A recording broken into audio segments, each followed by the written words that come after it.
Véronique Olmy, bonsoir et Bonsoir. bienvenue à la Librairie Dialogue, où vous venez ce soir nous présenter votre dernier roman, Le Premier Amour, publié aux éditions Grasset.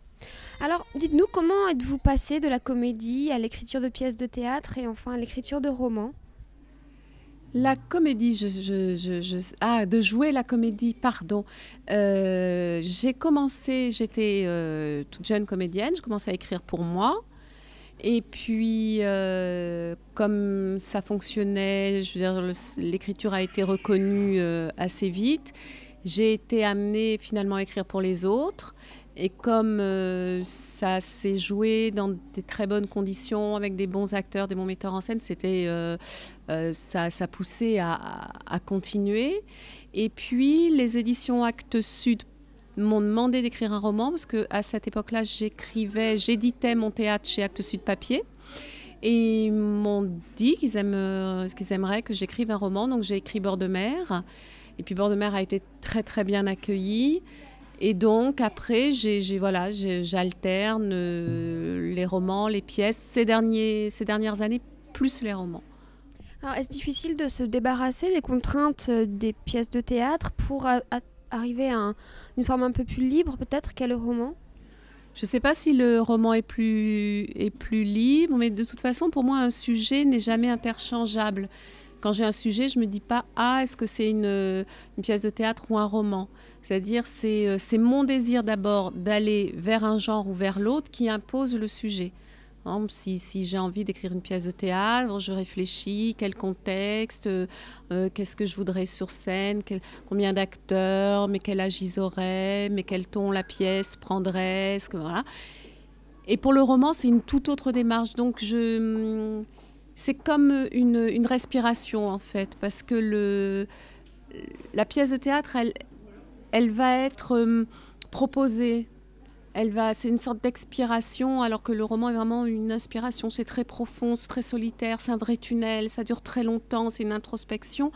Tandis que la pièce de théâtre, on sait que c'est juste une partition qui, sans les voix des acteurs, les imaginaires du scénographe, du metteur en scène, n'existe tout simplement pas.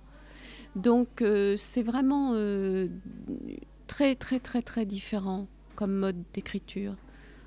Alors, pour parler de Premier Amour, sans nous dévoiler l'histoire ou l'intrigue trop loin, qu'est-ce qui va faire que Émilie, la narratrice, le 23 juin 2008 à 20h34, sa vie va basculer ? Alors, il s'agit donc d'une femme qui a presque la cinquantaine, qui a bouclé un cycle de sa vie, c'est-à-dire qu'elle est mariée depuis 25 ans, donc c'est son anniversaire de mariage ce soir-là. Elle a eu 3 filles qui ont quitté la maison, donc qui sont autonomes. Elle est institutrice. Donc voilà, elle a vécu dans cette sorte d'harmonie. Et puis tout d'un coup, alors qu'elle prépare ses 25 ans de mariage, qu'elle veut en tête-à-tête chez elle, où tout est bien, vraiment bien préparé, les bougies, les lumières, les cadeaux, même la façon dont elle va s'habiller, elle prépare le repas, elle cherche une bouteille de vin pour accompagner ce repas, et elle prend une bouteille que son mari a ramenée de Bourgogne et qui est enveloppée dans les pages annonces de Libération. Et là, elle lit une petite annonce, elle est sûre que c'est pour elle, elle éteint les bougies, le four, tout, elle prend son sac, ses clés de voiture, elle fonce en Italie, où, pense-t-elle, son premier amour, lorsqu'elle avait 16 ans, qui était un Italien de Gênes, l'attend. Alors, le roman est un peu en 2 parties.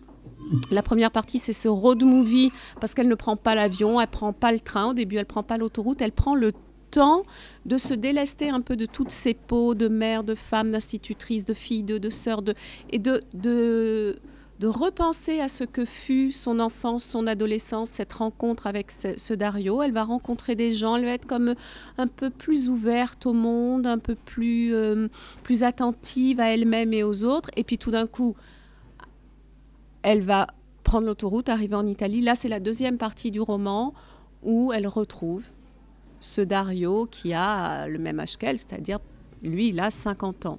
Mais on ne sait, ça je ne vais pas le dire, on ne sait pas pourquoi elle doit être là et ce qui va se passer. Il y a un grand mystère autour de ces retrouvailles.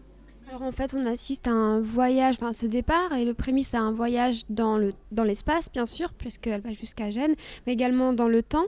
C'est un retour sur sa vie, sur son enfance. Est-ce que c'était l'idée quelque part d'écrire sur le temps qui passe ? Alors oui, c'est effectivement un roman sur le temps qui passe, même par rapport à ces enfants qui ont quitté la maison. Il y a pour moi un vrai personnage dans le livre, c'est la maison dans laquelle vivent Dario et sa femme, qui est une très belle demeure ancienne, un tout petit peu délabrée, et qui voit passer comme ça par vagues successives des générations d'humains qui, toujours à un moment ou à un autre, se pensent même une seconde immortelle et qui passent avec leur joie, leur bonheur, leur douleur, et la maison reste comme ça. Et c'est vrai que pour moi, c'est un livre sur le temps qui passe et comment l'accepter. Parce que cette femme de presque 50 ans, quand elle va rejoindre ce premier amour, pas une seconde, elle se dit « Ah, je vais retrouver les émois de mon adolescence ». Elle est adulte, elle est pas mal dans sa peau. Simplement, elle retrouve, avec cette impulsion de partir, d'être culottée, de partir le jour de son anniversaire de mariage, elle retrouve cette impulsion adolescente d'oser aller dans la vie, d'oser ouvrir des portes, aller vers la lumière, même si ça fait peur, avec un trac qui en fait est bienfaisant. Et c'est effectivement, voilà, elle revisite d'où elle vient pour savoir où elle va et quel est son noyau, le cœur d'elle-même. Alors autour de cette histoire, il y a quand même de nombreux personnages, une sœur, des filles, une mère, un père. Est-ce qu'il y a qui sont tous très émouvants, tous très attachants les uns autant que les autres. Est-ce qu'il y en a un en particulier auquel vous vous attachez le plus ? Moi, j'ai adoré Christine, sa petite sœur, qui n'était pas ma sœur, mais qui était ma voisine, qui s'appelait Christine aussi, qui était donc trisomique. Et j'ai adoré, je savais que le matin, quand j'allais écrire des chapitres sur Christine, j'étais heureuse parce que je me suis régalée avec cette petite sœur qui est, dans la vie de mon héroïne, un vrai sourire. C'est le sourire de son enfance, qui est plutôt confinée dans un milieu des parents tristes, avec une éducation catholique intégriste. Enfin, c'est vraiment, c'est sans lumière, c'est très sombre. Et cette petite sœur qui est trisomique est forcée par son handicap même à l'attention des choses. Parce que comme tout lui est plus difficile, marcher, parler, apprendre, elle s'applique, donc elle est là. Elle est vraiment dans l'instant et elle le vit. Et ce personnage-là, j'ai adoré l'écrire. Très bien, Véronique Olmy, merci beaucoup. Merci.